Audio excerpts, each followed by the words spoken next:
d'approfondir. Voilà, donc Bonjour Jérôme. à partir du moment ce que je dis est enregistré, c'est parfait. Donc, je saluais ceux qui sont à l'écoute et qui sont de futurs participants au voyage apprenant les 15 au 17 avril, mais aussi certains qui ne sont pas nécessairement dans ce voyage et qui nous écoutent quand même avec nos amis de la Vie Nouvelle, je sais, à Bruxelles en ce moment. Alors, euh, pourquoi ce titre bizarre, comprendre l'Union européenne par ses institutions? C'est parce que de mon expérience bruxelloise, vous savez que j'ai été longtemps à Bruxelles entre 1985 et 2000 et 2009, il m'a semblé que, la chose la plus frappante et la plus cachée, c'est le rôle que les institutions jouent pour faire vivre cette Union européenne. On parle de l'Union, on parle de ses politiques, mais on parle quelquefois de la Commission, on confond avec le Conseil, mais on ne se rend pas toujours bien compte de ce que sont ces institutions et c'est pour ça que je crois que la meilleure manière de se plonger dans l'actualité, mais aussi dans la vitalité de l'Union européenne, c'est de passer par les institutions qui la font vivre, parfois à notre insu, parfois d'une manière qui nous déplaît, mais qui constituent au fond la continuité de la mémoire de l'Europe. En animant ce voyage avec Bernard Clerjat et Guy Gallic, depuis c'est la quatrième édition, notre but, c'est au fond de continuer une tradition des semaines sociales auxquelles nous appartenons, qui depuis longtemps sont liées à l'unification de l'Europe. Lorsque les semaines sociales ont fêté en 2004 leur centième anniversaire, c'était autour de l'Europe. Quelle Europe sommes-nous en train de construire? Quelle Europe voulons-nous? Vous vous souvenez peut-être qu'à Lille, on était près de 5000 personnes, dont un millier d'Européens non français. Et puis aussi, la question du soutien à la construction européenne est très liée au fait qu'elle représente pour la pensée sociale catholique un idéal de paix. Au fond, les catholiques, dans la longue histoire, n'ont pas toujours été des pacifiques dans l'Europe. Il y a eu des guerres de religion. Et le fait que l'Union européenne se donne pour projet de construire la paix entre les nations et l'a rendu aimable en quelque sorte. Et très longtemps, enfin depuis longtemps, l'Église catholique soutient la construction européenne. Encore récemment, les évêques de la Comessée ont publié des textes importants, notamment dédiés aux jeunes, pour les sensibiliser aux prochaines élections. Alors, je me suis dit aussi que il est beaucoup question de guerre. C'est quelque chose qui n'est pas du tout dans le vocabulaire de l'Union européenne. Elle n'a pas été faite pour la guerre, elle a été faite pour la paix. Et, et donc, est-ce que ce voyage apprenant, centré sur les institutions, est-ce qu'il n'est pas un peu décalé?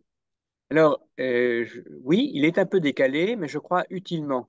Parce qu'au fond, à travers cette guerre en Ukraine, c'est pas seulement l'Ukraine que vise Poutine. Il vise à donner une leçon à l'Europe, aux démocraties, aux libertés, à toutes sortes de valeurs qui lui semblent décadentes, périmées et qui sont contraires à sa vision des choses. Au fond, la guerre n'est pas seulement contre l'Ukraine, elle est contre l'idée même de démocratie, contre les valeurs qui sous-tendent la construction européenne contemporaine. Et par conséquent, si l'on devait rentrer en guerre, ce que je n'espère pas, mais si nous devons entrer dans une période de conflit où notre existence est quelque part mise en danger, il est bon de savoir pourquoi nous combattons. Et je pense que ce pourquoi nous combattons, c'est justement ce à quoi servent, ce que servent les institutions européennes et l'Europe. En quoi sont-elles des reflets de la démocratie et des reflets de la construction de la paix? On aura l'occasion, dans la première présentation du lundi 15 avec René Leray, de voir par quelle tribulation complexe l'Union européenne est devenue ce qu'elle est aujourd'hui, à partir d'un projet initial, l'appel de Robert Schuman, qui était un appel à faire la paix avec l'Europe. On n'avait pas fait l'Europe, on a eu la guerre, ce sont les mots de Robert Schuman. Alors, une petite clarification à faire d'entrée de jeu. Dans ce voyage, on va surtout explorer les institutions de l'Union européenne. Mais elles ne sont pas les seules. L'Union européenne n'est pas la seule manière de faire vivre l'Europe. À l'origine, même juste après la guerre, c'était d'autres perspectives qui s'ouvraient. avec le Conseil de l'Europe en 1949, la Cour européenne des droits de l'homme qui est l'enfant de ce Conseil et la Convention européenne des droits de l'homme que la Cour européenne est en charge de faire vivre. Il y avait même eu en 1948, à l'appel de Winston Churchill, une notion de fédération des régions et des villes. Donc, la construction de l'Union européenne s'est faite à partir de 1950 sur un terreau qui était plus ambitieux, puisqu'il était fédéraliste. Là, je rappelle qu'à l'origine, au lendemain de la guerre, il y avait une idée d'une fédération qui devait se substituer aux nations européennes qui avaient failli en quelque sorte. Mais en réalité, finalement, c'est l'Union européenne, celle qui est issue en 1950 de l'appel de Robert Schuman, avec ses étranges institutions. C'est cela qui a pris le pas, et qui a pris le pas parce que l'Union européenne n'est pas une série de chartes ou de principes, mais elle produit des politiques, elle les produit avec le droit, et c'est cette production de politiques, d'actions communes qui fait l'originalité et la force de l'Union européenne et qui justifie que c'est là-dessus que l'on se concentre. Alors, se concentrer sur les institutions, ce sera effectivement le projet de ce voyage. J'ai- j'ai- les institutions sont la mémoire des peuples, aimait à dire Jean Monnet. Jean Monnet qui n'était pas en réalité un grand démocrate. Il se méfiait du court-termisme des démocraties. Il a été aussi l'auteur du commissariat au plan en France et il faisait assez bien confiance à des élites éclairées pour porter le sens du long terme et de la survie en quelque sorte. Donc il opposait un peu la fragilité mémorielle des citoyens à la solidité de l'enracinement dans le passé et l'avenir des institutions. De cela résulte peut-être aujourd'hui un des mystères du déficit démocratique européen. Celui qui est à l'origine des institutions, donc Jean Monnet, n'était pas lui-même absolument convaincu de de la constance de l'esprit démocratique. Alors, les institutions, ce sont elles qui produisent le droit supranational, c'est-à-dire un droit qui, étant élaboré par les institutions européennes, s'impose dans le contexte national. On appelle ce droit supranational, il est de deux natures, soit le droit primaire, ça c'est le droit tel qu'il est énoncé par les traités de l'Union européenne, dans le traité de Rome ou le traité de Maastricht ou le traité de Lisbonne, s'énoncent sous la forme d'axes fondamentaux, mais ces mêmes traités génèrent ensuite des applications qui sont elles aussi du droit, et on appelle ça du droit dérivé. En fait, les institutions européennes, la Commission, le Parlement, le Conseil de l'Union européenne, en s'appuyant sur le droit primaire, c'est-à-dire sur les traités, vont au jour le jour, et de manière assez intense, produire du droit vivant, qui est le droit dérivé. Il importe donc de connaître les institutions qui produisent ce droit, savoir comment elles le font. Et une des raisons de mieux connaître cette façon de faire du droit, c'est qu'il est d'application directe. Tout citoyen peut exciper d'une directive ou d'un règlement produit par les institutions européennes pour qu'il lui soit bien appliqué. Et il peut se porter auprès des tribunaux de première instance de son pays s'il estime que, par exemple, eh bien, telle ou telle réglementation agricole sur les glyphosates le lèse ou est injuste, telle ou telle zone Natura 2000 n'a pas reçu l'attention suffisante. Bref, toutes les fois qu'un citoyen européen on constate que le droit dérivé, donc le droit courant de l'Union européenne, ne s'applique pas bien à lui ou n'est pas bien appliqué, il peut recourir directement auprès des tribunaux et directement auprès des tribunaux nationaux. Après cette petite introduction sur les raisons pour lesquelles il est important de mieux connaître le fonctionnement des institutions européennes, ce qu'elles produisent, là, un petit détour sur les politiques elles-mêmes, puisque j'ai dit que l'Union européenne était une matrice pour des politiques communes à l'échelle européenne. Voyons un peu quelles sont ces politiques, parce que c'est une première façon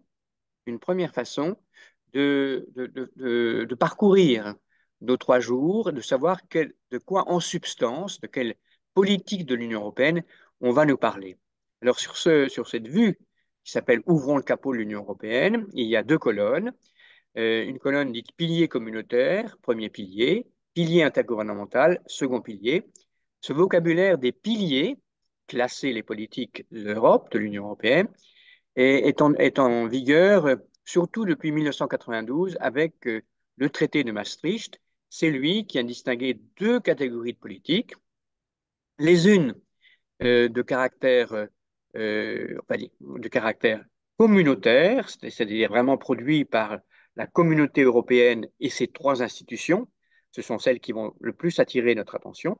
Et puis le pilier dit intergouvernemental, dans lequel le mode de décision principal est entre les mains des États qui décident en général à l'unanimité et où ce n'est plus la Commission européenne qui a la main. Donc, ce que nous appelons Union européenne, c'est un espèce de toit, un toit commun, traité de l'Union européenne, à l'intérieur duquel il y a en fait deux maisons séparées. La maison dite communautaire, on va voir ce que ça veut dire, où fonctionne à plein la méthode communautaire avec les trois institutions principales, objet de notre voyage, et puis un pilier dit intergouvernemental, qui lui fonctionne comme traditionnellement toutes les institutions internationales, c'est-à-dire à l'unanimité des États qui composent l'alliance en question. Alors, en rouge, j'ai noté en rouge les politiques de l'un ou l'autre pilier que nous aurons plus l'occasion d'approfondir. On ne pourra pas les voir toutes, donc nous en avons avec Bernard Clerjat et Guy Gallic sélectionné quelques-unes. Nous aurons à connaître du grand marché.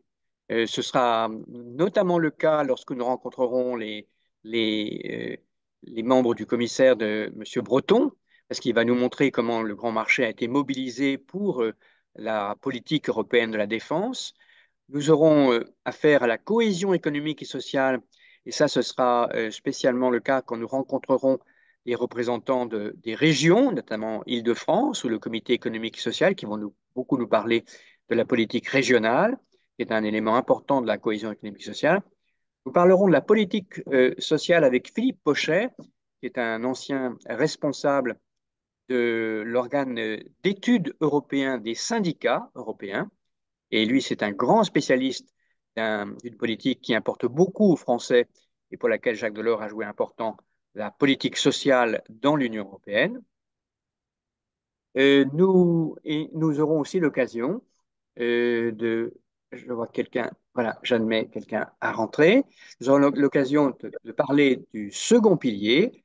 Au titre de la politique extérieure commune, ce sera Bernard Guetta au Parlement européen qui nous en parlera, mais aussi au titre de la politique commune de sécurité et de défense, et là encore une fois, avec les membres du cabinet Breton, Monsieur Breton ayant vraiment fait franchir un pas tout à fait spectaculaire à la capacité de l'Union européenne d'être utile en matière de défense et plus particulièrement de capacité militaire, ils auront l'occasion d'en débattre avec lui.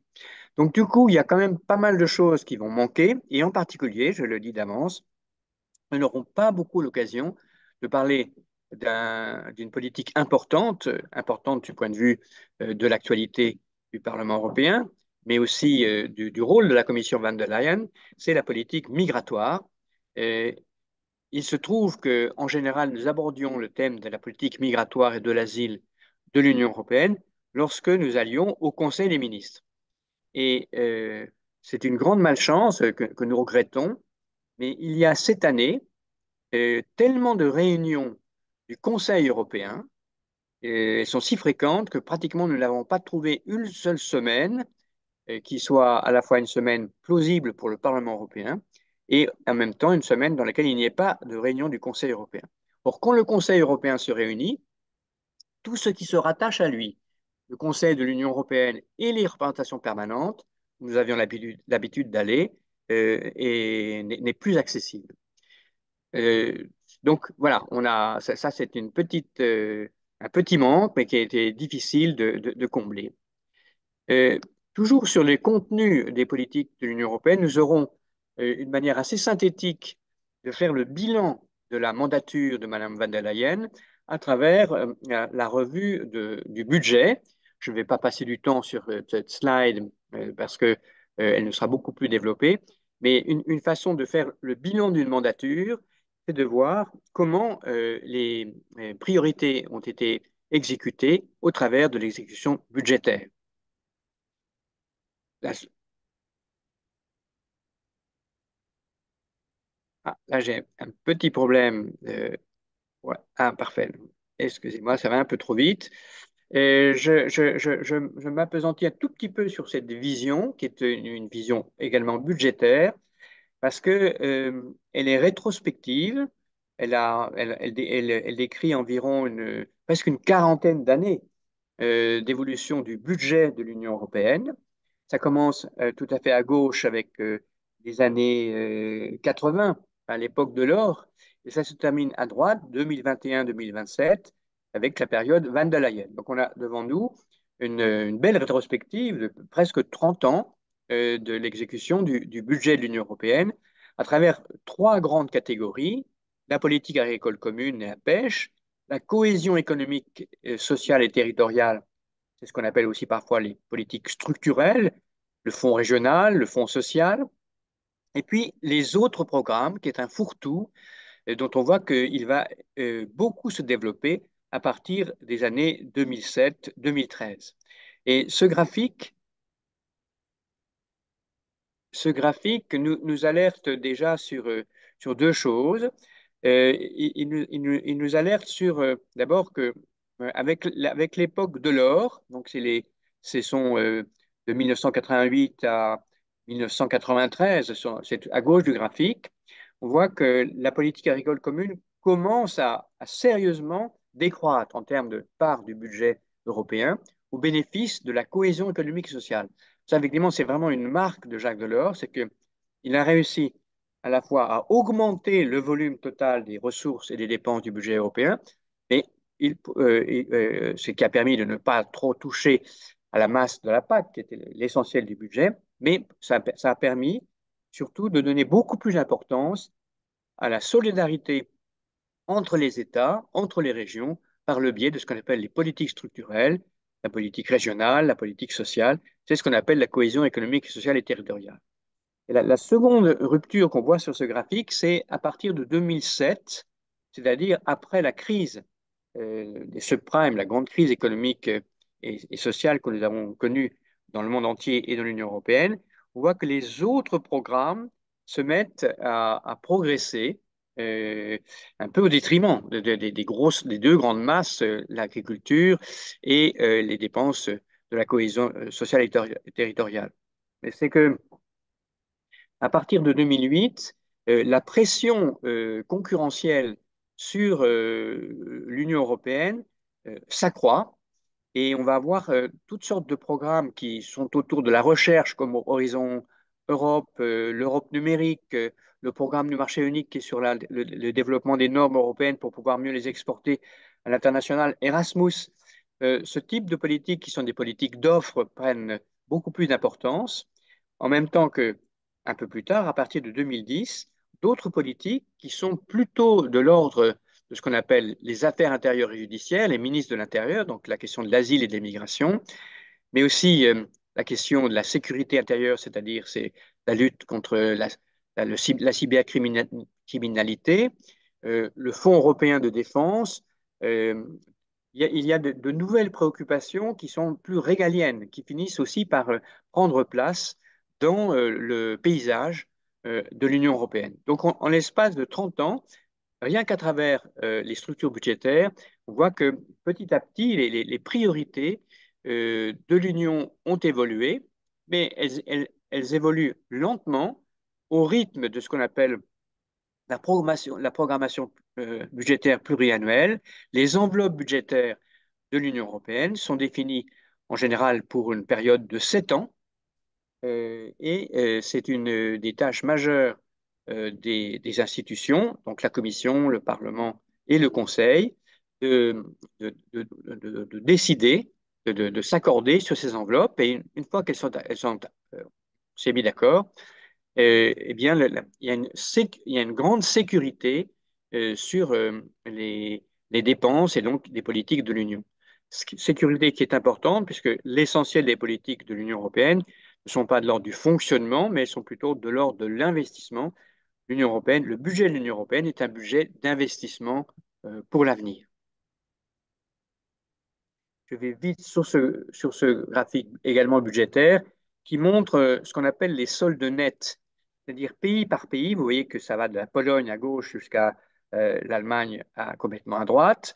À gauche, nous avons des bâtons qui vont vers le haut et qui nous montrent que les pays qui sont représentés à gauche sont des bénéficiaires nets. Ils reçoivent plus qu'ils ne donnent au budget communautaire, tandis que les pays qui sont à droite, et qui d'ailleurs sont moins nombreux, sont déficitaires nets, c'est-à-dire qu'ils donnent plus qu'ils ne reçoivent.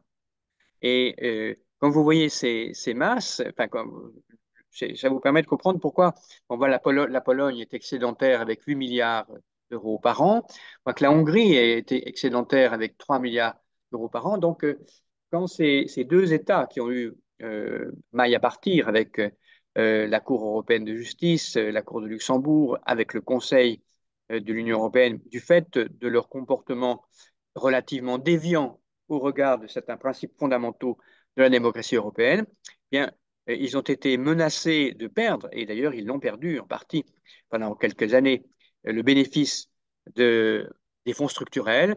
Et on voit que pour eux, cet excédent net n'est pas quelque chose de négligeable. Et là aussi, enfin, je mentionne juste cela, nous en aurons l'occasion d'en parler davantage à la Commission européenne. Mais il s'est passé dans les années 2021 à 2027, mais plus précisément, ça s'est passé en 2020, quelque chose de tout à fait exceptionnel qui est à mettre au crédit de la mandature Van der Leyen, c'est-à-dire que au budget de l'Union européenne, c'est la colonne qui s'appelle CFP, c'est cadre financier pluriannuel, donc 1 million, enfin 1074 millions d'euros sur 7 ans, ça fait pas loin de 160 millions d'euros par an de dépenses pour le budget de l'Union européenne en moyenne. Mais exceptionnellement, en 2020, dans le cadre d'une très grave crise euh, économique liée elle-même au Covid, d'une récession qui frappait d'ailleurs de manière différentielle les États membres et qui menaçait de rompre l'unité de certains pays particulièrement touchés, il a été décidé de quasiment doubler les capacités de dépenses de l'Union européenne avec ce qui s'appelle Next Generation EU, 750 milliards, mais c'est 750 milliards sur 5 ans, ce qui fait que entre 2021 et 2026, les capacités de dépenses, donc de stimulation de l'Union européenne ont été pratiquement multipliées par deux. C'est la grande innovation. Mais en même temps, ces 750 milliards n'étaient pas financés par des contributions des États, mais par l'emprunt. Pour la première fois, de manière assez spectaculaire, les Allemands ont accepté que l'Union européenne trouve de nouvelles ressources qui n'étaient pas liées aux impôts perçus dans les États membres, mais qui étaient liées à des émissions d'emprunts sous la responsabilité de la Commission européenne et ce qui en soi constituait une énorme entorse à la doxa allemande selon laquelle l'Union ne devait en aucun cas s'endetter. Là, c'est un élément dont certainement nous reparlerons parce que c'est une véritable transformation de la capacité de se présenter de l'Union européenne, pas seulement comme une entité qui récolte des fonds auprès de ses membres, mais qui est aussi capable d'emprunter sur les marchés financiers internationaux.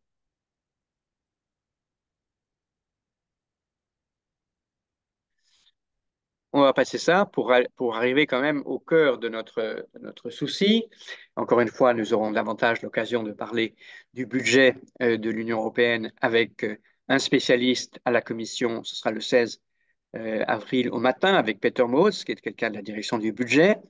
Et là, maintenant, je voudrais me rapprocher de l'essence même de notre programme, qui est de comprendre le fonctionnement de ce qu'on appelle le triangle communautaire, c'est-à-dire les trois institutions spécifiques et tout à fait originales que ça, nulle part ailleurs au monde, on a un système de ce genre, que sont la Commission européenne, le Conseil de l'Union européenne, autrefois appelé Conseil des ministres, et le Parlement européen. Ce système euh, trouve son origine, en fait, d'ores et déjà dans la première CECA.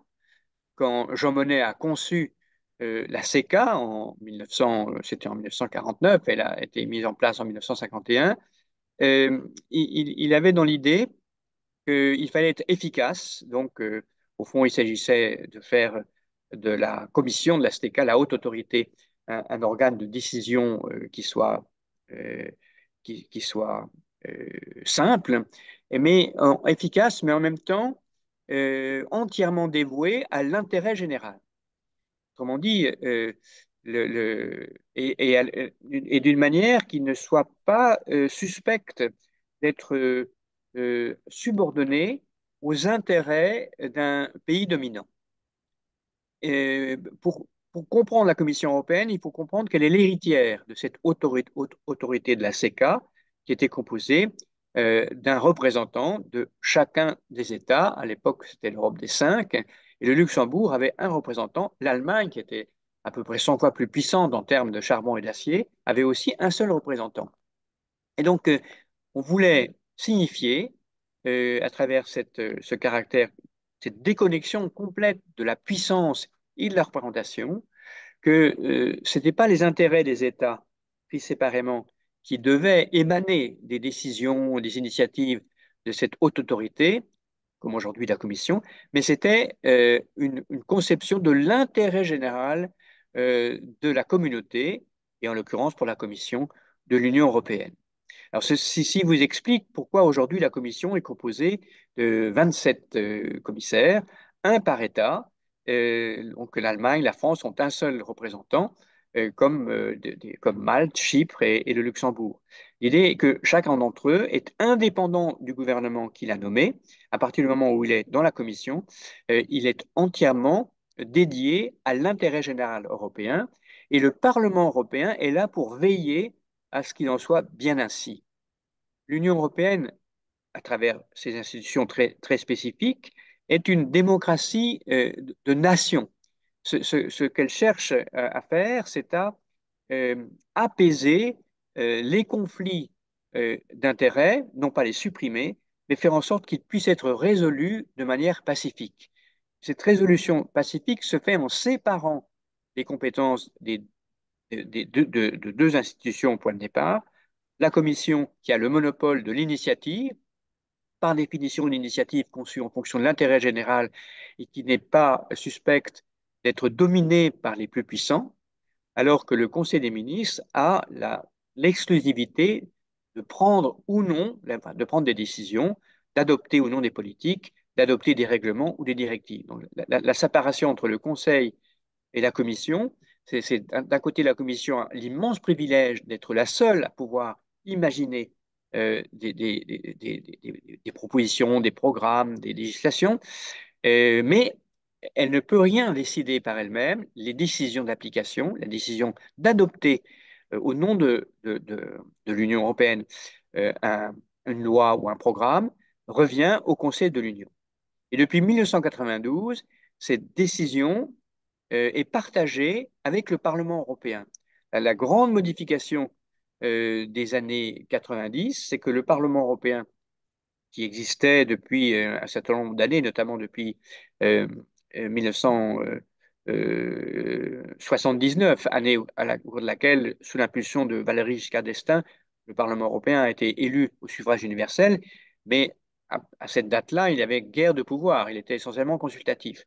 En 1992, l'importance accrue de la communauté économique européenne, la force des politiques qu'elle avait à gérer, notamment l'Union économique et monétaire, a conduit, avec l'appui des Allemands, à renforcer le caractère démocratique de l'Union européenne en donnant un vrai rôle législatif au Parlement européen.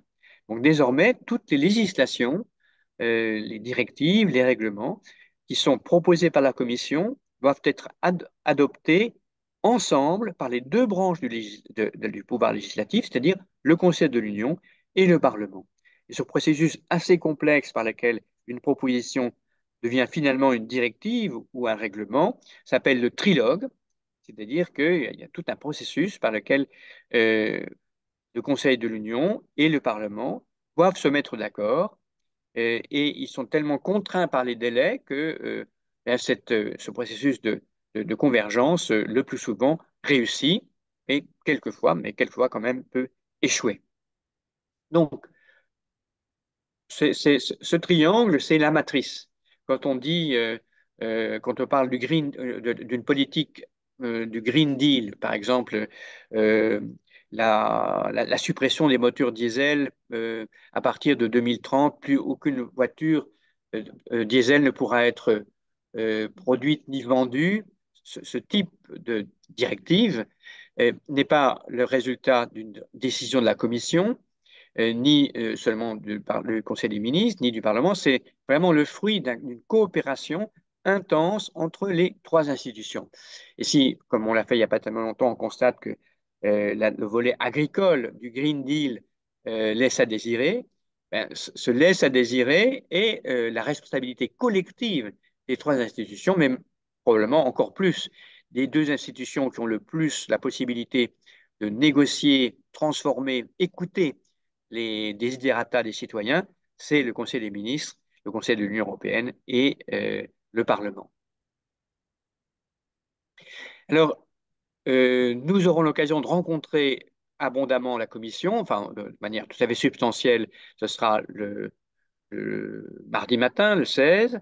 Nous serons également longuement reçus au Parlement. Ça sera le mardi après-midi. Ça sera donc une grosse journée. Mais malheureusement, il nous manquera le Conseil européen et le Conseil des ministres pour les raisons que je vous ai expliquées. En contrepartie, on aura d'autres moments relativement originaux. Sur cette vue, vous avez une vue aérienne de, de, de, du caractère concentré des institutions européennes dans le quartier européen de Bruxelles. Nous irons certainement à la Commission qui est à droite, cette espèce de, de, de- de croix, ce qu'on appelle le Berlaymont. Et puis, tout à fait en haut à gauche, vous voyez le Caprice des dieux, c'est le Parlement européen. Et vous voyez aussi un bâtiment au milieu, mussolinien, c'est le bâtiment du Conseil de l'Union. Et un peu à côté de lui, et il faudrait que je monte avec la flèche, ça c'est le bâtiment du Conseil européen. Alors, bon, un petit mot, est-ce que j'ai encore un peu de temps? Oui. Euh, ce- donc, là, je souhaiterais un tout petit peu détailler quel est le rôle exact de l'OPNI, de comprendre l'objet politique non identifié, ça c'est un vocabulaire de Jacques Delors, européen, c'est comprendre la position spécifique de chacun de ces grandes institutions. Je parlais du triangle, on commence par la Commission. Donc, le, mais je m'aperçois que j'ai largement évoqué ce rôle de la Commission. Sa prérogative principale, c'est d'avoir le monopole de l'initiative. Elle est inspirée en ce sens des grandes agences américaines que Jean Monnet connaissait bien. Elle est composée d'un collège de 27 commissaires qui sont tous égaux en droit et en dignité. Simplement, maintenant, ils sont quand même relativement nombreux et comme il n'y a pas 27 politiques conséquentes, on s'interroge sur la possibilité d'avoir moins de commissaires que d'États, ce qui, après tout, n'est pas choquant puisqu'ils ne sont pas là pour représenter un État, mais ils sont là pour représenter l'intérêt général. Si on ne l'a pas fait jusqu'à maintenant, c'est que les petits États, comme l'Irlande, ont toujours refusé farouchement de risquer de ne pas avoir de commissaire à l'intérieur de la Commission européenne. Et quelque chose dont on ne parle pas assez, c'est la Commission est aussi gardienne du traité. C'est-à-dire que il lui revient d'instruire des procédures d'infraction lorsque les directives ou règlements de l'Union européenne ne sont pas correctement appliqués. Par exemple, une procédure d'infraction qui a duré un certain temps a été faite contre la France qui n'appliquait pas une directive européenne exigeant que, en cas que les salariés qui a été embauché sur des contrats à durée déterminée ne puisse pas être renouvelé plus de 2 fois. Et la France, pendant très longtemps, en tout cas dans la fonction publique, employé des vacataires dont les contrats pouvaient être renouvelés indéfiniment. Donc il y a eu des plaintes qu'on a mis un certain temps à instruire. Et normalement, aujourd'hui, la France, après avoir payé des amendes d'ailleurs, finalement, s'est mise en ordre par rapport à cette directive sur le fonctionnement, enfin sur la préservation de la qualité du travail des, des personnes dans des contrats à durée déterminée. Il y a beaucoup d'infractions qui concernent les retards d'application des directives, qui concernent aussi le domaine environnemental, notamment tout ce qui est Natura 2000.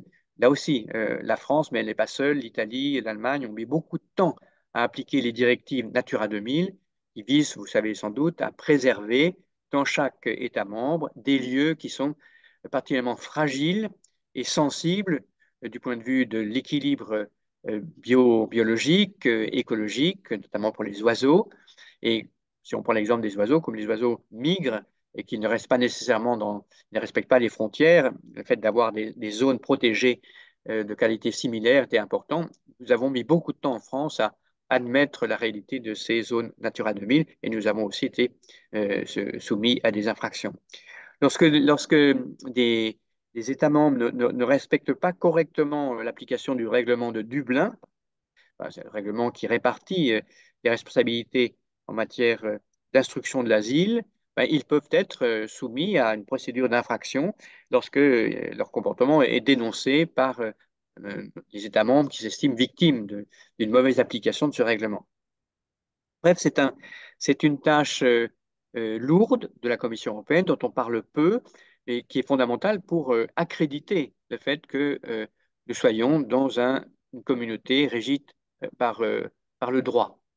Alors, le Conseil de l'Union européenne, c'est l'ancien Conseil des ministres, c'est donc cette instance, c'est un peu le Sénat de l'Union européenne où tous les États sont représentés. Et, c'est une instance qui est complexe, puis qui a maintenant une quinzaine de formations de ce Conseil de l'Union européenne.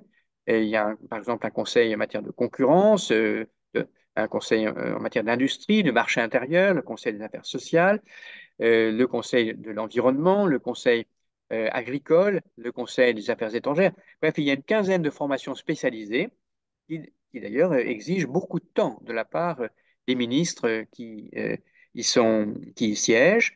Cette machine du Conseil des ministres, avec 15 formations différentes, elle voit son travail préparé par une instance tout à fait singulière qu'on appelle le COREPER, et qui réunit les ambassadeurs auprès de l'Union européenne des 27 États membres. Donc tous les États membres ont à Bruxelles une représentation permanente avec un très grand nombre de fonctionnaires. Dans le cas de la France, la représentation permanente française a près d'une centaine de fonctionnaires et ce sont parmi les postes les plus recherchés, puisqu'il non seulement il y a des gens du Quai d'Orsay, mais il y en a de tous les ministères français qui préparent la position de la France pour ces négociations. Je disais que les modes de décision au Conseil des ministres, au Conseil de l'Union européenne, je me trompe de temps en temps, je dis Conseil des ministres, mais je pourrais dire Conseil de l'Union, c'est le vote, et le vote selon des procédures assez compliquées dans lesquelles les pondérations mélangent à la fois le poids démographique des pays, euh, mais aussi le poids économique et le calcul, des, le calcul des seuils au-delà desquels une décision peut être, une législation peut être adoptée ou pas adoptée, tient compte à la fois du poids des pays et du nombre.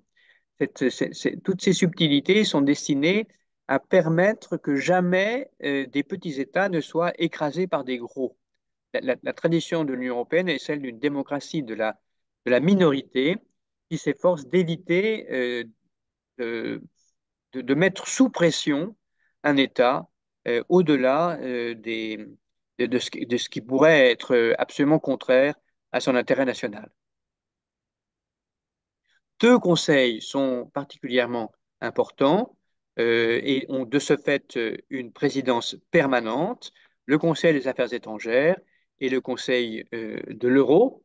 Le Conseil des affaires étrangères est maintenant est présidé de manière permanente par un vice-président de la Commission européenne, qu'on appelle aussi parfois le haut représentant pour la politique étrangère et la sécurité.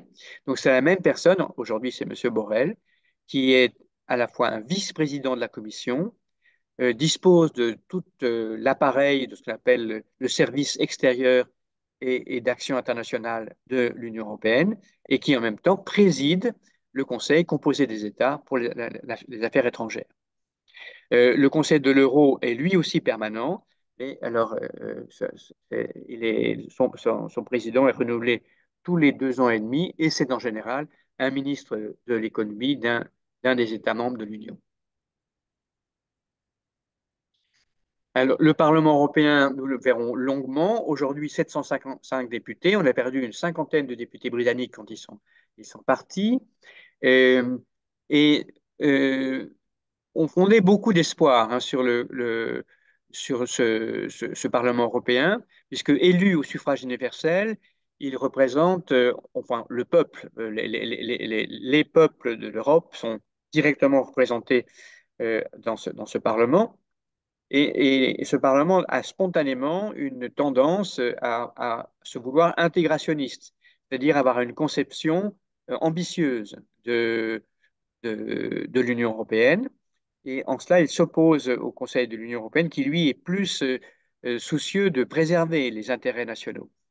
Donc, alors, là où la déception, quand même, se fait un peu après quelques années entendre, c'est que le travail de ce Parlement européen est tellement intense, et vous aurez l'occasion de le voir en écoutant les parlementaires que nous rencontrerons, ce travail est tellement. Philippe Lamberts, qui est un vert belge, et notre Bernard Guetta, qui est un Français de Renew, bien connu d'ailleurs, vous verrez que leur vie est très, très chargée et que du coup, ils ont vraiment très, très peu de temps pour rendre compte de ce qu'ils font auprès de leur constitution nationale, auprès des gens qui les ont élus.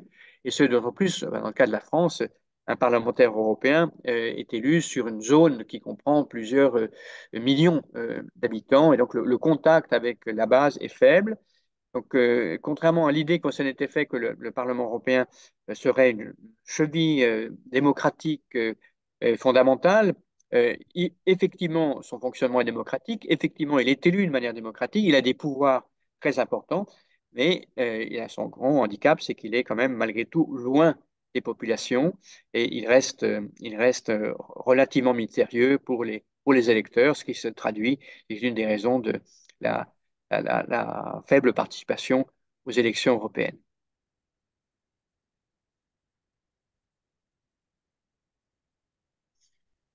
Depuis le traité de, de Lisbonne, c'est-à-dire le traité de 2007, c'est le traité qui est issu de la convention qu'a présidé Giscard d'Estaing en 2003-2004. Vous vous souvenez peut-être que on a, à la veille d'un très grand élargissement, on avait des ambitions très grandes d'approfondissement de l'Union européenne sous la forme d'un traité constitutionnel. Il y a eu le nom de la France, suivi de quelques autres, qui fait qu'on n'a pas été si loin d'un traité constitutionnel, mais néanmoins, des transformations importantes, un renforcement de l'Union européenne a eu lieu à ce moment-là. Alors, M. Garin revient, je l'admets. Et une des transformations a consisté à donner au Conseil européen, où tous les chefs d'État sont représentés, un rôle d'impulsion et d'orientation générale de l'Union. Et euh, on se souvient peut-être que M. Van Rompuy, Donald Tusk, le Polonais, aujourd'hui Charles Michel, ont été très visibles en tant que chargés d'assurer la cohérence et la continuité du travail de ce Conseil européen. On peut dire que ce Conseil européen a fait à la fois un très bon travail parce que depuis 2006-2008, il s'est saisi systématiquement des situations de crise. On a eu de très nombreuses crises depuis quelques années et il l'a fait souvent de manière très, très efficace, y compris la crise du Covid. Mais ce Conseil finalement se prend au jeu. Les chefs d'État et de gouvernement ne peuvent pas s'empêcher d'aller dans les détails pour donner des instructions au ministre directement, voire à la Commission. Et du coup, il a un peu perdu son rôle d'orientation. On ne voit pas toujours clairement vers quel avenir à long terme, pour quel grand dessein, pour quelle priorité majeure sur les prochaines années il veut pouvoir entraîner l'Union européenne elle-même. Et plus gravement, le fait que ce Conseil européen aille dans les détails des politiques de l'Union européenne le met un peu enfin, met la Commission européenne en porte-à-faux, parce que la Commission européenne semble, il y a deux instances qui aujourd'hui s'ingénient à avoir des idées sur ce qu'il faudrait faire. C'est pas seulement la Commission européenne, mais c'est aussi le Conseil européen, d'où un manque de clarté sur la qualité de la décision et le manque de clarté, c'est aussi quelque chose qui rend l'Europe plus difficile à comprendre. Euh, j'ai, les principales institutions de l'Union européenne sont les institutions triangles, mais il n'y a pas qu'elles. Il faut aussi noter la Cour de justice de l'Union européenne, qui est celle devant laquelle tous les conflits ou les manquements sont portés. Et elle peut rendre des arrêts très importants, comme par exemple, euh, elle a donné raison à la Commission européenne lorsque celle-ci a pris en défaut la Pologne, qui avait, de manière tout à fait euh, scabreuse, euh, soumis sa Cour constitutionnelle à des choix de l'exécutif. Donc là, il y avait un manquement à des critères de démocratie. Elle a également donné raison au Conseil de l'Union européenne lorsque celui-ci a voulu condamner la Hongrie, qui avait mis la main sur la presse et l'université. Bref, c'est une instance d'arbitrage lorsque les États ont des différends entre eux ou lorsque les institutions ont des différends entre elles.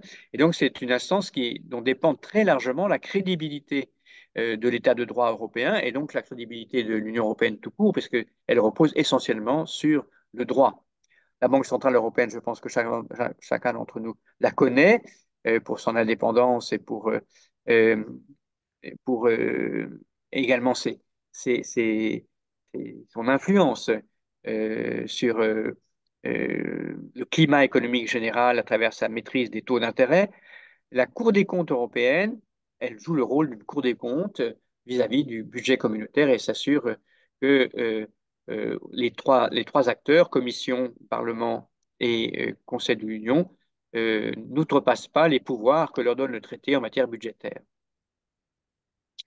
Alors, il n'y a pas que il y a au-delà de ces institutions, donc les quatre principales plus les trois de la Cour de justice, le, la Cour des comptes et la Banque centrale. Il y a beaucoup d'organes dans l'Union européenne, des organes qui n'ont donc pas le statut, un statut au CELU, mais qui sont néanmoins prévus par le traité. Et nous aurons l'occasion au moins d'en rencontrer l'un d'eux, le Comité européen des régions, ainsi qu'un membre de ce comité, c'est-à-dire la région Île-de-France. Nous, il nous a semblé que il y a enfin, une des caractéristiques de l'Union européenne, c'est elle a besoin d'un certain nombre d'acteurs sociaux, d'acteurs régionaux, euh, qui, qui constituent en quelque sorte le volet horizontal de l'Union européenne. Les négociations entre partenaires sociaux se font euh, entre des représentants des organisations syndicales, patronales et ouvrières des différents pays. Le comité des régions, que nous aurons l'occasion de visiter, le comité européen des régions, ben, siège directement les villes et les régions. Et donc, ce sont des rares lieux où l'horizontalité, le caractère territorial et social de l'Union européenne apparaît. Et même si leurs pouvoirs sont faibles, c'est intéressant de voir comment ils essayent de jouer de ce qu'ils ont comme pouvoir pour pouvoir faire entendre la voix des citoyens. Alors, j'en arrive à la dernière, je pense. Ah non, pas tout à fait. Bon, Nous aurons, nous parlerons certainement, ce sera avec Clemens Ladenburger à la commission de la question de l'élargissement, puisque avec la guerre en Ukraine, cette question revient au premier plan. Récemment, l'Union européenne a reconnu comme candidat valable pour rentrer dans l'Union européenne, non seulement l'Ukraine, mais aussi la Moldavie et la Géorgie.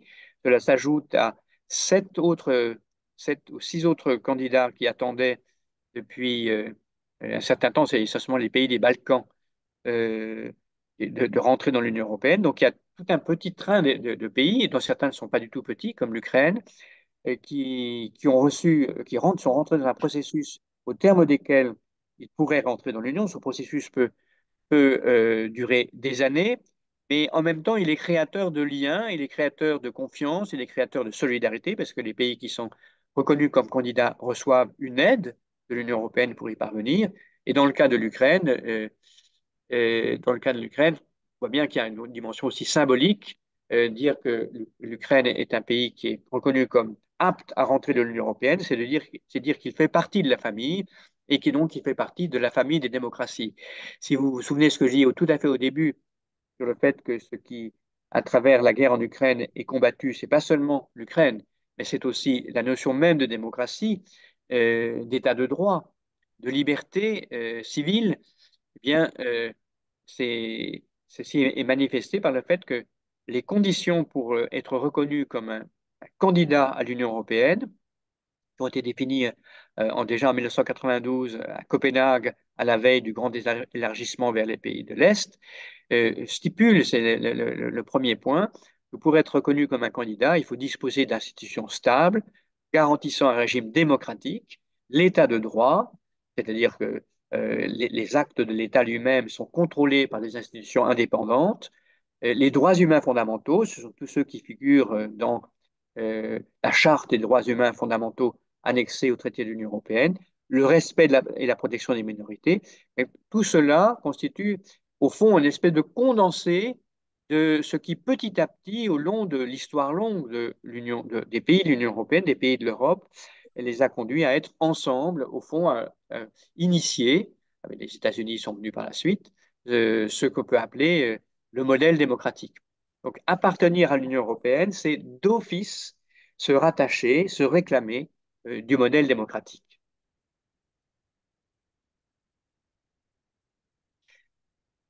Alors, bon, je vois que l'heure s'avance beaucoup, donc je ne vais pas m'attarder sur ces derniers slides. On a l'occasion d'y revenir. Je préfère que nous en ayons un tout petit temps pour brosser assez vite le programme. Le lundi 15 avril, le matin du lundi, nous aurons, je crois, une belle rencontre. Ah, je vois qu'il y a une question. Nous aurons une belle sur le chat avec René Leray, qui est un de en fond, une des personnes qui m'a accueilli quand je suis arrivé à Bruxelles en 1985 et qui est un grand spécialiste de l'histoire de, de l'Europe, des institutions européennes et de la dimension aussi géopolitique. Il explique l'évolution de l'Europe depuis l'après-guerre par les contraintes géopolitiques qu'elle a dû résoudre. Et je pense qu'il sera assez bien placé pour décrire l'état actuel des lieux, puisque évidemment la géopolitique se rend particulièrement manifeste dans cet affrontement avec la Russie, mais aussi, pas très loin, la Chine et d'autres États d'un monde devenu multipolaire et menaçant. Ça sera complété l'après-midi par la visite de la Maison de l'Histoire européenne, qui est un endroit tout à fait fascinant, je ne détaille pas davantage, et la rencontre avec Olivia de Lasteyrie, qui siège au Conseil des régions, et où elle représente l'Île-de-France, et qui donnera une vue peut-être plus concrète de ce que c'est que de participer en tant que région à la vie des politiques de l'Union. Le mardi matin, ce sera, alors, lundi soir, ce sera libre. On aura l'occasion de faire davantage connaissance et j'espère déjà d'échanger. Le mardi est une grosse journée où nous voyons deux institutions. D'abord la Commission, le matin avec Clemens Ladenburger, qui est un vieil ami des semaines sociales et qui est le numéro 2 du service juridique de la Commission européenne. Le service juridique, c'est le saint des saints, puisque la Commission européenne doit produire de la législation. ceux qui veillent à ce qu'elle soit de qualité, c'est-à-dire le chevet juridique, c'est en quelque sorte les prétoriens de la Commission européenne. Et lui, il est le numéro 2. Et c'est un Allemand qui parle parfaitement français. Et on lui a demandé de se concentrer sur comment est-ce que ça va être possible, alors que l'Union est déjà si complexe, d'absorber euh, 9 nouveaux États. Quels sont, comment on va faire? Quels sont les scénarios qui sont sur la table? Peter Moon, c'est aussi la Commission, c'est un spécialiste du budget, et avec lui, nous ferons à travers le budget un bilan de la mandature. Qu'est-ce qui a bien marché? De quoi la Commission est-elle fière? De quoi est-elle moins fière? Puis nous aurons un moment tout à fait privilégié avec 2 membres du cabinet euh, de, de Thierry Breton, auquel nous avons particulièrement demandé qu'il nous montre comment il a utilisé ses pouvoirs de commissaire, qui concernent essentiellement l'industrie, mais aussi le budget, le petit budget de la défense, pour mobiliser et obliger à se coordonner en quelque sorte les industries d'armement en Europe. Enfin, c'est vraiment quelque chose de tout à fait nouveau et qui nécessite des compétences et une habileté et pas seulement des pouvoirs d'initiative. L'après-midi, alors là je ne vois pas bien mon son, l'après-midi nous aurons aussi 2 belles rencontres.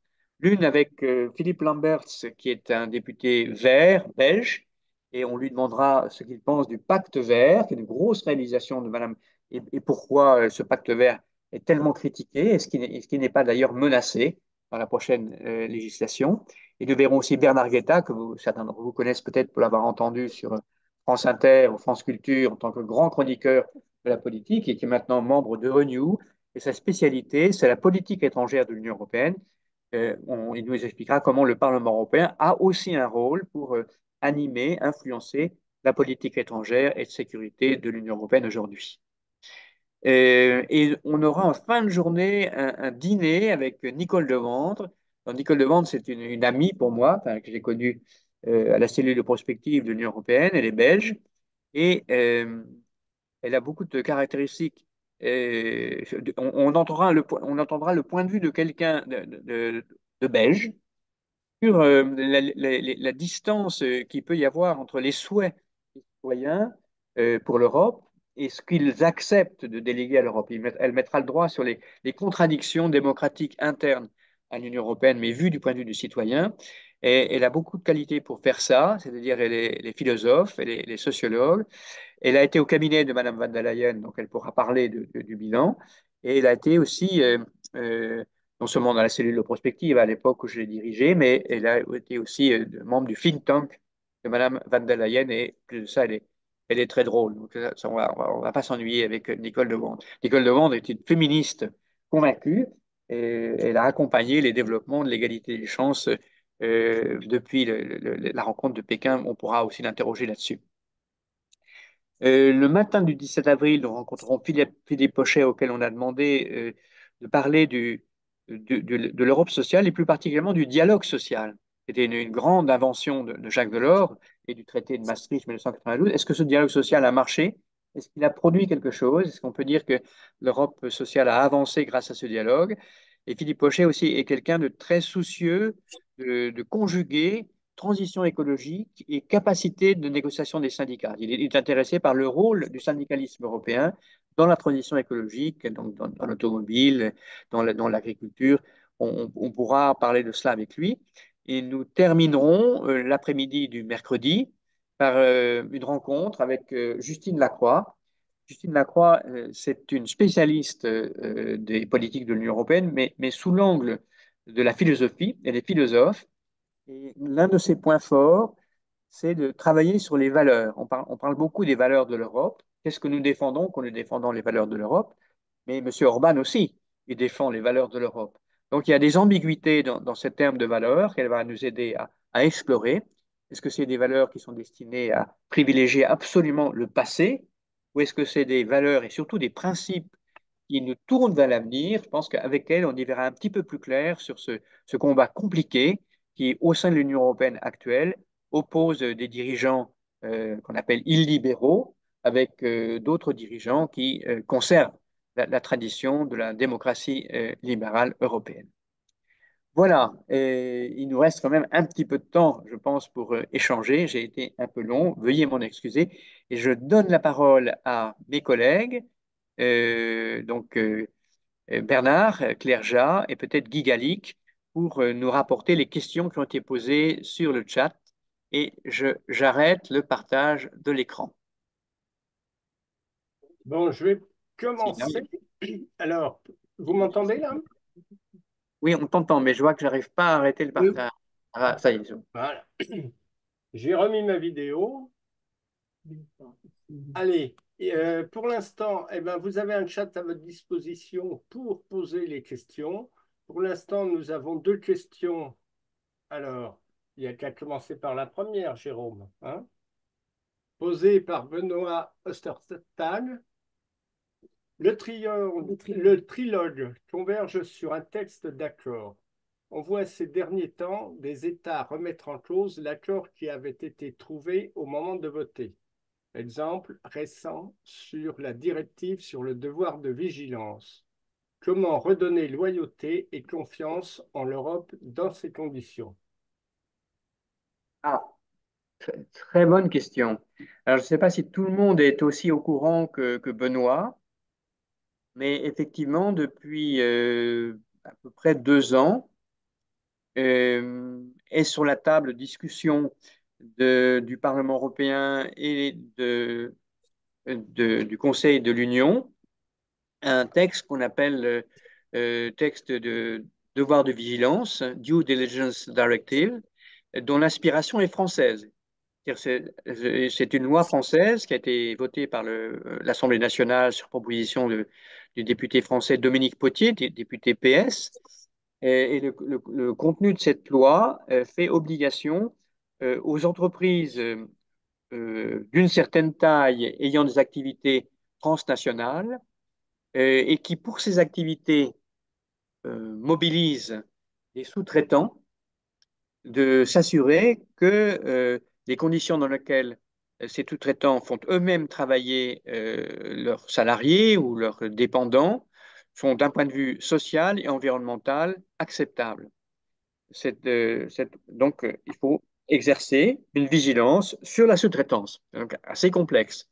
Pourquoi ça? Parce qu'il y a eu le scandale dont vous vous souvenez peut-être du Rana Plaza, où c'est un immense bâtiment au Bangladesh qui s'est écroulé en faisant plusieurs centaines de victimes.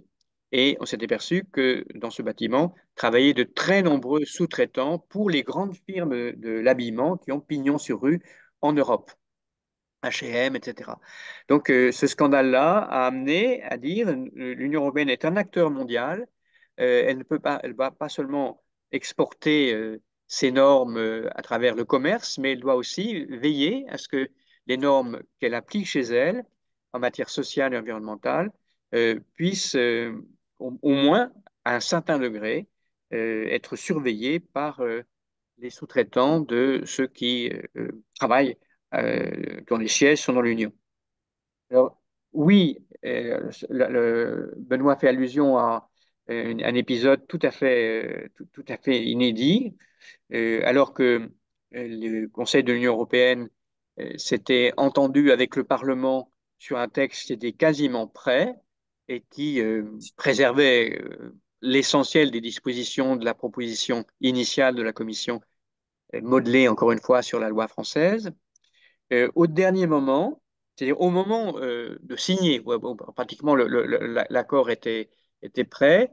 Comme il faut quand même une approbation formelle, ce qu'on appelle le COREPER que j'ai évoqué, et ça s'est passé au mois de janvier. Tout d'un coup, l'Allemagne a fait savoir qu'elle ne pourrait pas signer, elle s'abstiendrait. Et l'Autriche lui a emboîté le pas, je crois, deux ou trois autres États, de telle sorte qu'une majorité qualifiée ne pouvait pas être recueillie. S'abstenir ou voter non, c'est pareil pour le calcul de la majorité dite qualifiée. Et pourquoi quel était ce non? Ben, on était dans un contexte de préparation des législatives européennes, et c'est le Parti libéral allemand, donc le FDP, qui est en lui-même en perte de vitesse et qui a un peu, qui a voulu se donner un profil auprès des PME allemandes, qui sont une grosse clientèle, en tout cas une grosse clientèle des libéraux. Donc, il a voulu leur donner le signal qu'en aucun cas une telle loi ne pourrait s'appliquer aux entreprises, quelles qu'elles soient, y compris celles qui avaient une taille moyenne. Donc, ça a été un coup de tonnerre, mais c'était parce que d'habitude, enfin, en général, à ce stade-là, les textes sont adoptés. Et donc, la présidence belge s'est donné énormément de mal pour remettre sur le tapis, la présidente belge du Conseil de l'Union, en ce moment c'est la Belgique qui préside, elle a mis sur le tapis plusieurs fois des compromis qui régulièrement ont été déboutés par... bon, alors, je suis trop détaillé, mais finalement, ce texte a été adopté. Il a été adopté parce que des pays ont changé d'avis. Des petits pays d'ailleurs, c'est la Lettonie et la Grèce qui s'étaient abstenus. On dit ben, finalement, on va quand même approuver. Il y a eu beaucoup de mobilisation de la société civile. Les églises sont intervenues. Le Central Committee, qui est partenaire des semaines sociales en Allemagne, a fait pression sur le gouvernement allemand. Malgré ça, ça n'a pas suffi. Le Vatican s'en est mêlé. Enfin, il y a eu un gros combat autour de ça. Et finalement, le texte a quand même été adopté. Alors, comment redonner loyauté et confiance en l'Europe dans ces conditions? Euh, je plaide pour le caractère quand même un peu exceptionnel de ce faux pas des libéraux, mais il me semble que dans les élections à venir, il faudra tenir compte du fait que les libéraux ont eu ce jeu et j'imagine que ça devrait leur coûter en termes de voix. D'ailleurs, les libéraux sont aujourd'hui en perte de vitesse. Ils étaient, ils avaient 102 sièges et ils pointent à 85. Donc, ils risquent une assez grosse défaite au Parlement et il se pourrait que ce geste soit sanctionné. Donc, ma réponse à Benoît, comment avoir confiance? Ben, c'est aussi en votant. Hein, la confiance la confiance, elle tient en ceci que nous avons le droit, par notre vote, de désavouer les partis qui ont fait obstacle à certaines législations qui nous paraissaient bonnes. Là, nous avons tout à fait un moyen direct d'expression. Alors, la deuxième question est de Pierre Ardant. Peut-on modifier le mode d'élection au Parlement européen pour rendre les députés plus proches de leurs électeurs? Ce mode d'élection est-il le même dans tous les pays? Que penser de l'idée de composer des listes européennes? Alors, oui, on pourrait harmoniser le mode d'élection. Mais là, on a un rude problème qui est celui de la subsidiarité.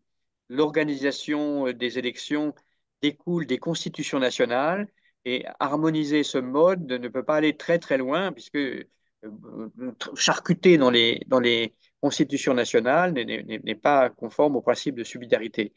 En revanche, composer des listes européennes, c'est-à-dire des listes qui soient composées euh, au nom d'un parti politique, les conservateurs ou les Verts ou les libéraux ou les sociodémocrates, on pourrait être obligé de composer des listes à partir de personnes provenant de différents pays. Ce ne seraient plus des listes nationales, mais ce seraient vraiment des listes européennes caractérisée par une couleur politique, une opinion sur l'orientation de l'Europe, mais qui en elle-même serait déjà européenne. Alors, ce système qui est tout à fait possible, en fait, pour l'instant, a été fortement combattu par, jusqu'à maintenant, l'opposition est venue des partis politiques nationaux qui souhaitent continuer d'avoir la haute main sur la désignation des personnes qui vont être élues au Parlement européen. C'est pas très brillant parce que ça consiste à trouver une porte de sortie parfois pour des gens qui sont un peu sur la fin de leur parcours national. Mais c'est un combat qui mérite vraiment d'être mené, qui a tout à fait euh, son sens. Ceci dit, il n'y a pas que le mode d'élection pour rendre les députés proches de leurs électeurs. En Allemagne et en Belgique, la proximité des députés, des parlementaires européens avec leurs électeurs est beaucoup plus grande. En ce sens qu'ils ils sont vraiment tenus d'avoir des permanences électorales et de venir régulièrement s'expliquer, éventuellement à la télévision, sur les combats qu'ils ont menés, les victoires qu'ils ont remportées. Bref, il y a une interaction entre les parlementaires européens et les électeurs dans certains pays qui est plus grande, on doit le reconnaître, que chez nous. Une question de Jean-Claude Girard, je suppose. Y a-t-il des discussions sur les modes de vote pour les prises de décision, majorité absolue ou qualifiée? Alors, euh, le- le- le- les modalités du vote, euh, soit au Parlement européen, soit au Conseil de l'Union européenne, sont décrites de manière assez étroite par les traités. Le dernier traité, donc celui qui s'applique aujourd'hui, qui est le traité de Lisbonne, donc qui date de 2009, euh, on a mis beaucoup de temps à le préparer et à l'adopter, euh, décrit à la fois les compétences de l'Union européenne, c'est-à-dire les domaines dans lesquels elle a droit d'agir, et pour chacune de ces compétences, les conditions dans lesquelles un texte peut être adopté, soit, c'est le cas courant, à la majorité qualifiée, soit dans un petit nombre de cas à l'unanimité lorsque les compétences de l'Union européenne sont très surveillées, comme par exemple en matière fiscale. Euh, on ne peut pas le bouger parce que c'est inscrit dans les traités. Si on voulait le faire bouger, si on estimait par exemple, la matière fiscale, c'est un sujet qui vient souvent, ne devrait plus être traité à l'unanimité, mais à la majorité qualifiée, par exemple, on pourrait tenter de pouvoir harmoniser l'assiette de l'impôt sur les sociétés, ce qui est une requête depuis très longtemps, ben ça peut se faire, mais il faut un changement du traité. Et pour un changement du traité, il faut une convention euh, à laquelle participent l'ensemble des États membres. Ça fait 27. Et on a un souci, c'est qu'il est de plus en plus difficile de modifier nos traités au fur et à mesure que nous grandissons.